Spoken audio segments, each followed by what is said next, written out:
Welcome to Arunodaya channel. ಸಾಯಿಸುತ್ತೇವರ ಹೃದಯ ರಾಗ ಭಾಗ 23ಕ್ಕೆ ಸ್ವಾಗತ ಸುಸ್ವಾಗತ. ಇದು ಕೊನೆಯ ಭಾಗ. ಹೇಗಿತ್ತು ಸಾಯಿಸುತ್ತೇವರ ಹೃದಯ ರಾಗ ಎಂದು ಕಮೆಂಟಲ್ಲಿ ತಿಳಿಸಿ. ಇನ್ನೂ ಹೆಚ್ಚಾಗಿ ಸಾಯಿಸುತ್ತೇವರ ಕಾದಂಬರಿಗಳನ್ನು ಕೇಳಬೇಕು ಅಂದವರು ದಯವಿಟ್ಟು ಕಮೆಂಟಲ್ಲಿ ತಿಳಿಸಿ. ಇನ್ನೂ ಅನೇಕ ಕಾದಂಬರಿಗಳನ್ನು ಹೀಗೆ ನಿಮ್ಮ ಮುಂದೆ ತಂದಿಡಲು ಪ್ರಯತ್ನಿಸುತ್ತೇನೆ. ಈಗ ಕೊನೆಯ ಭಾಗವನ್ನು ಮುಂದುವರಿಸೋಣ. ಸಂಜೆ ಬಾಬು ತಂದೆಯ ಮಡಿಲು ಸೇರಿಬಿಟ್ಟ. ಅವನನ್ನು ಎಷ್ಟು ಮುದ್ದಿಸಿದರೂ ಚಂದ್ರಮೋಹನ್ಗೆ ತೃಪ್ತಿ ಇಲ್ಲ. ಅವನು ಮುಖದ ಮೇಲೆ ಜೊಂಪಾಗಿ ಹರಡುವ ಕಪ್ಪು ಗುಂಗುರು ಕೂದಲನ್ನು ಹಿಂದಕ್ಕೆ ಸರಿಸುವುದೆಂದರೆ ಅವನಿಗೆ ಅತಿ ಆಸಕ್ತಿ. ಮನೆಯಲ್ಲೂ ಒಂದು ಬಗೆಯ ಸಂತೋಷದ ವಾತಾವರಣ ಏರ್ಪಟ್ಟಿತು. ಚಿತ್ರಲೇಖ ಸಡಗರದಿಂದ ಇಲ್ಲಿಂದಲ್ಲಿಗೆ ಓಡಾಡ್ತಿದ್ರು. ಜಗನ್ನಾಥ್ ಮೊದಲು ಅಕ್ಕನ ಮೇಲೆ ರೇಗಿದರು, ಆಮೇಲೆ ನಗುತ್ತಾ ಮಾತನಾಡತೊಡಗಿದರು. ಮಗನ ಸ್ವಾಮೀಪ್ಯದಿಂದ ಚಂದ್ರಮೋಹನಲ್ಲಿ ಹೊಸ ಚೈತನ್ಯ ಉಂಟಾಗಿತ್ತು. ಅವನು ಸಂಕೋಚ ಬದಿಗೊತ್ತಿ ಬಿಗುಮಾನವನ್ನು ಪಕ್ಕಕ್ಕೆ ಸರಿಸಿ ಸಂತೋಷವಾಗೇ ಇದ್ದ. ಆದರೆ ಪ್ರಭಾ ಕೋಣೆಗಳಿಂದ ಹೊರಗೆ ಬರಲೇ ಇಲ್ಲ.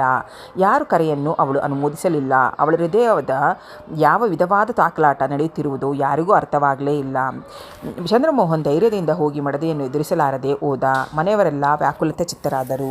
ಚಿತ್ರಲೇಖ ಎಲ್ಲರನ್ನೂ ನೆವವೊಡ್ಡಿ ಮನೆಯಿಂದ ಎಲ್ಲಿಗೋ ಕಳಿಸಿದರು. ಮನೆಯಲ್ಲಿ ಉಳಿದವರು ಚಿತ್ರಲೇಖ, ಪ್ರಭಾ, ಆಳು ಕಾಳುಗಳು ಮಾತ್ರ. ಚಿತ್ರಲೇಖ ಕೋಣೆಗೆ ಬಂದಾಗ ಪ್ರಭಾ ಕಿಟಕಿಯಲ್ಲಿ ನಿಂತು ಹೊರಗಡೆ ನೋಡಿದಳು. ಅವಳ ಮುಖದಲ್ಲಿ ಯಾವ ಭಾವನೆಗಳೂ ಇರಲಿಲ್ಲ.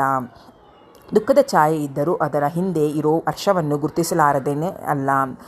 ಅವಳ ಕಣ್ಣುಗಳು ಕಾಂತಿ ನೂರ್ಮಡಿಸಿ ಹೆಚ್ಚಿದಂತೆ ಭಾಸವಾಗುತ್ತಿತ್ತು. ಪ್ರಭಾ ಎಂದರು. ತಟ್ಟನೆ ತಿರುಗಿದ ಪ್ರಭಾ ಏನು ಮಮ್ಮಿ ಎಂದಳು. ತಾಯಿಯ ಅಪ್ಪುಗೆ ಅವಳ ದೇಹಕ್ಕೆ ತಂಪೆನಿಸಿತು. ಬಂದು ತಕ್ಕೆ ಬಿದ್ದಳು. ಅವಳ ಕಣ್ಣೀರು ಅವರ ಭುಜವನ್ನು ತೋಯಿಸಿತು. ಮಗಳ ಹೃದಯವನ್ನು ತಾಯಿ ಅಲ್ಲದೆ ಬೇರ್ಯಾರರಿತಾರು. ಅವಳ ಕೆನ್ನೆ ಸವರಿ ಕೂದಲ ಮೇಲೆ ಕೈಯಾಡಿಸಿ ಒಂದು ರೀತಿಯ ಧೈರ್ಯ ತುಂಬಿದರು. ಅವರುಗಳು ಹಿಂದಿರುಗುವ ವೇಳೆಗೆ ಮನೆಯ ವಾತಾವರಣ ತಿಳಿಯಾಗಿತ್ತು. ಚಿತ್ರಲೇಖ ನಗುತ್ತಾ ಓಡಾಡುತ್ತಿದ್ದಳು. ಇಂದು ಕನ್ಯಾದಾನ ಮಾಡಿದ ತೇಜಸ್ಸು ಅವರ ಮುಖದಲ್ಲಿ ತೇಲಿತು. ಮಗಳನ್ನು ಬಲವಂತದಿಂದಲೇ ಸಿಂಗರಿಸಿದರು. ಅವಳು ಕುಸುರು ಮಾತುಗಳನ್ನು ಕೇಳಿಸಿಕೊಳ್ಳದೆ ಬಾಬು ತಾತನ ಹಾಸಿಗೆ ಸೇರಿದ. ಚಂದ್ರಮೋಹನ್ ಕೋಣೆಗೆ ಹೋಗಿ ಕಾದು ಕೂತ. ತನ್ನ ಹೃದಯ ಸಾಮ್ರಾಜ್ಞಿಯನ್ನು ನಿರೀಕ್ಷಿಸುತ್ತಾ.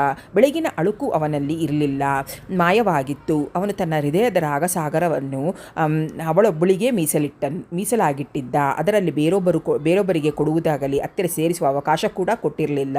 ಅವನ ಹೃದಯವಷ್ಟೇ ಮೈ ಸಹ ಪವಿತ್ರವಾಗಿತ್ತು. ನಿಧಾನವಾಗಿ ಯಾರೋ ಕೋಣೆಯ ಬಳಿ ಬಂದಂತೆ ಕಾಣಿಸಿತು. ಅನಂತರ ಬಳೆಗಳ ಕಿಣಿಕಿಣಿನಾದ. ಪ್ರಭಾ ಕೋಣೆಯೊಳಕ್ಕೆ ಬಂದಳು. ಮೊದಲ ರಾತ್ರಿ ಗಂಡನನ್ನು ಸಮೀಪಿಸಲು ಬಂದಂತೆ ಅನೇಕ ಭಾವನೆಗಳು ತುಮಲದಿಂದ ಅವಳ ಮುಖ ಸ್ವಲ್ಪ ಕುಂದಿದ್ದರೂ ಗೆಲುವಾಗಿತ್ತು.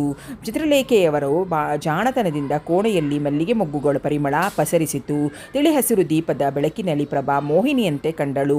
ಪ್ರಭಾ ಮೌನವಾಗಿ ಬಂದವಳು ಬಾಗಿ ತನ್ನೆರಡು ಕೈಗಳಿಂದ ಗಂಡನ ಪಾದ ಮುಟ್ಟಿದಳು. ಚಂದ್ರಮೋಹನ್ಗೆ ಅದು ನಿರೀಕ್ಷಿತವಾಗಿತ್ತು. ಏಡಿಯಾಗಿ ಅವಳನ್ನು ನೋವಿಗೆ ನೂಕಿದ ಗಂಡನ ಬಗ್ಗೆ ವಿದ್ಯಾವಂತೆಯಾದ ಪ್ರಬಲ ವರ್ತನೆ ಅವನಿಗೆ ಆಶ್ಚರ್ಯವನ್ನು ತಂದೊಡ್ಡಿತ್ತು. ಅವನು ಕೂಡಲೇ ಕಾಲನ್ನು ಹಿಂದಕ್ಕೆ ಸರಿಸಿ ಅವಳನ್ನೆತ್ತಿ ತನ್ನ ಎರಡು ತೋಳುಗಳನ್ನು ಬೆಳೆಸಿ ಅವಳನ್ನು ತನ್ನೆದೆಯಲ್ಲಿ ಸೇರಿಸಿಕೊಂಡ. ಅವಳು ಅವನ ಎದೆಯಲ್ಲಿ ಊಡಿ ಹೋದಳು.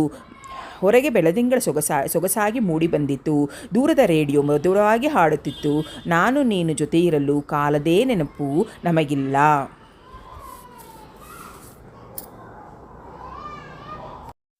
ಹೀಗೆ ಅನೇಕ ಆತಂಕಗಳ ನಡುವೆ ಪ್ರಭಾ ಚಂದ್ರಮೋಹನ್ ಅವರು ಒಂದಾದರು. ಈ ಕತೆ ನಿಮಗೆ ಏನು ಅನಿಸ್ತು? ಸಾಮಾಜಿಕ ಕಾದಂಬರಿ ಕತೆ ಹೇಗೆ ಅನಿಸ್ತು ಅನ್ನೋದನ್ನ ಕಮೆಂಟ್ ಬಾಕ್ಸಲ್ಲಿ ತಿಳಿಸಿ. Thank you.